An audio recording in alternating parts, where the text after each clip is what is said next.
Namaste. The sixth shloka of Soundarya Lahari.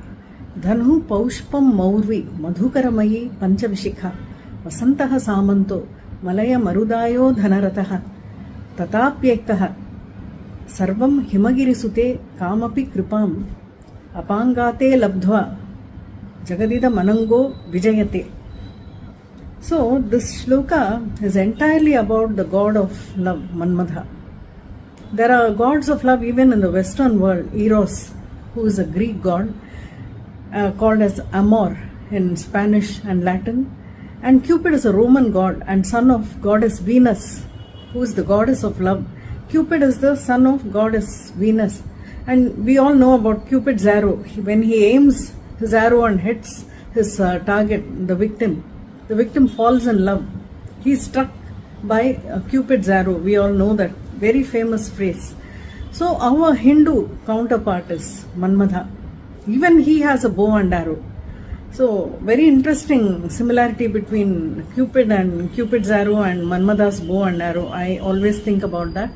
In this shloka, Adi Shankaracharya has described so beautifully, in fact. So what a poetic imagination and what heights of expression. I don't know, I was really immersed doing the Parayanam of this.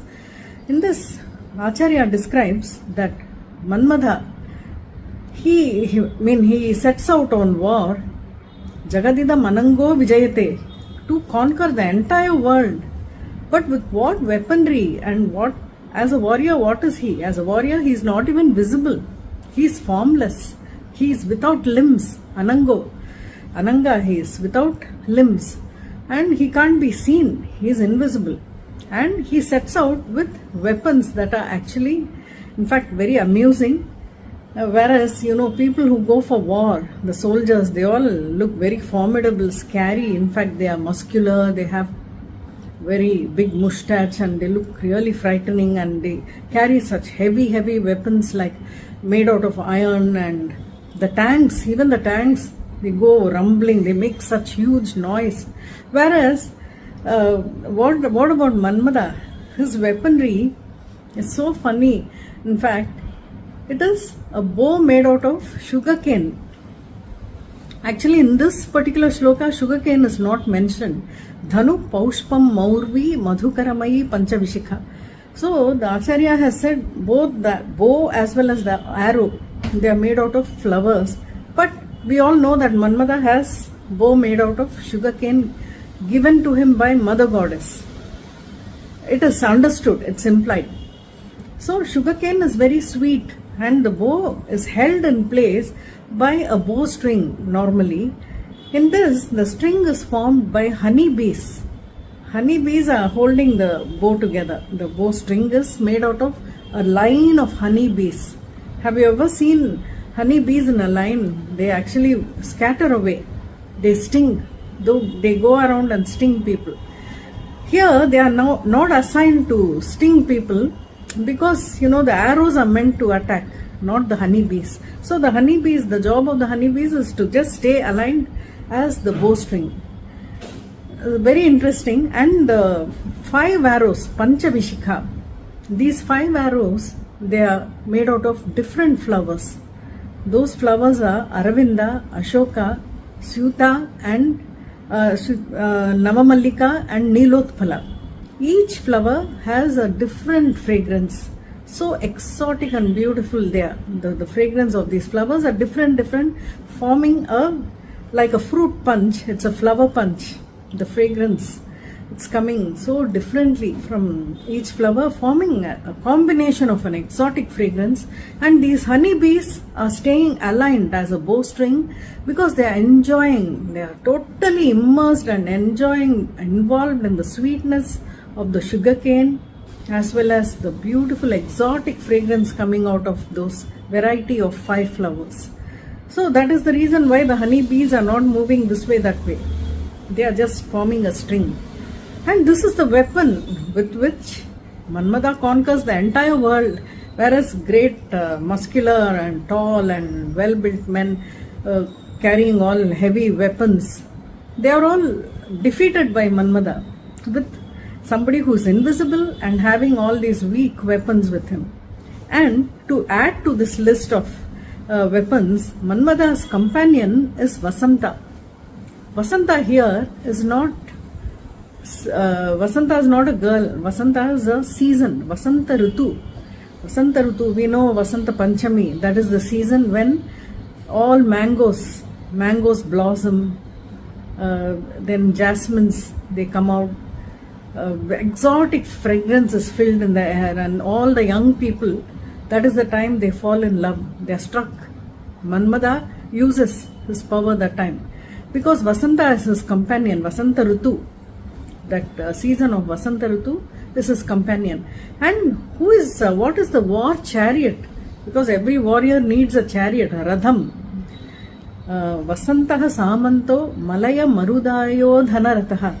Malaya Marut means the breeze. It's coming from a mountain called Malaya.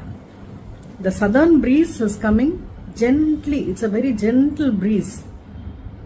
This Malaya breeze is, so gentle, it doesn't come strongly. It only gently sways tender leaves, not even big leaves. It seems the breeze is so gentle, it will shake only tender leaves like that. So, and it's filled with sandalwood fragrance. This breeze is so gentle, filled with the fragrance of sandalwood. So, that is the war chariot of Manmada. So, can you imagine a Vasanta Ritu which is temporary? It's not going to be all through the year. A temporary friend and a weak chariot which is a gentle breeze which doesn't even sway big leaves but very tender leaves. Chiguru, they say. Chiguru takulu in Telugu. So it can sway only that extent. It is gentle, filled with sandalwood. And these are the weak companions of Manmadha. The sugarcane bow is very weak. If you bend it, apply a little pressure, it will break actually. So it is compared to the human mind, which is also very, very weak, and it can be molded, it can be bent, and it can also be broken. And the 5 arrows made out of flowers are our 5 sensory organs of touch, sound, smell, taste, and form. So these 5 sensory organs are attached to the mind. And the Vasanta Ritu is the youth of human being. Like how Vasanta Ritu is temporary, even youth is temporary. It's a phase in human life. And the Malaya Mar that comes from the gentle breeze that comes from the southern region, from the Malaya mountain, is the inhalation and exhalation of a human being. And the warrior Manmada is our human body, which we believe to be true. Actually, it's not true. The soul that is within is the truth, because this body will one day perish. So, all these things have to be interpreted and compared like that. And this Manmada, god of love, with such weak weaponry and being formless himself, and a temporary friend like Vasanta Ritu, and a very ridiculously funny war chariot like the gentle breeze, which cannot even shake a big leaf. He not only sets out to conquer the entire world, he actually conquers the entire world. With what confidence does he do this? Because he has received the blessings of Mother Goddess through her sidelong glance. She didn't look at him directly, she looked at him sidelong.